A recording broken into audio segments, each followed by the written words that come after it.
The sounds of protests happening across the country, massive protests aimed at pushing back against what organizers are calling a, quote, hostile takeover of American rights and freedoms by President Donald Trump and Elon Musk. You're looking at video showing protesters lined up along the sidewalk in West Palm Beach on Saturday. And it wasn't just West Palm. Thousands of people coming together on the north and south sides of PGA Boulevard and Palm Beach Gardens as well. This is part of a nationwide movement called Hands Off. Nearly 600,000 people have already signed up, with some protests even happening overseas.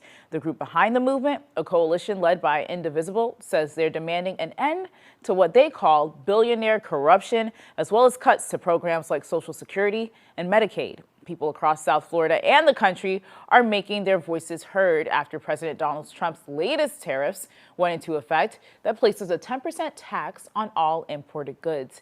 ABC's Dave Packer has more on the response to the Trump administration's latest round of tariffs.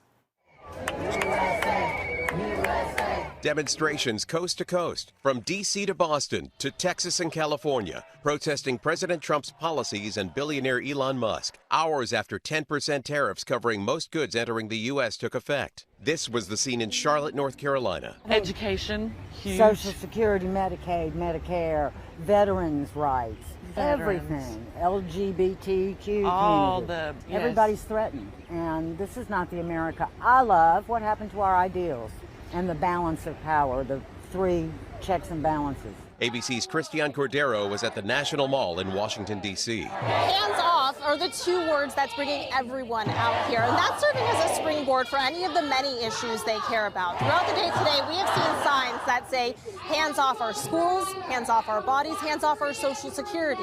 It seems everyone out here has a message about what they consider government overreach. The White House has not commented on the demonstrations. The First Lady's office has rescheduled planned spring garden tours to Sunday as a precautionary measure due to the nearby protests. The president's tariff rollout sent markets plunging. Thursday and Friday were the worst 2 days on Wall Street since the early days of the pandemic. Most economists warn U.S. consumers should brace for higher prices and disruptions. The president is adamant the tariffs will bring home jobs and business, posting on social media Americans should hang tough, and it won't be easy, but the end result will be historic. I think it's still a little uncertain of exactly how that's all going to shake out, but I think initially the markets are not responding favorably to those tariffs. Dave Packer, ABC News, New York. So to stay up to date on these developing stories and everything you need to know about the ongoing trade war, head to WPBF.com or download the free WPBF 25 News app.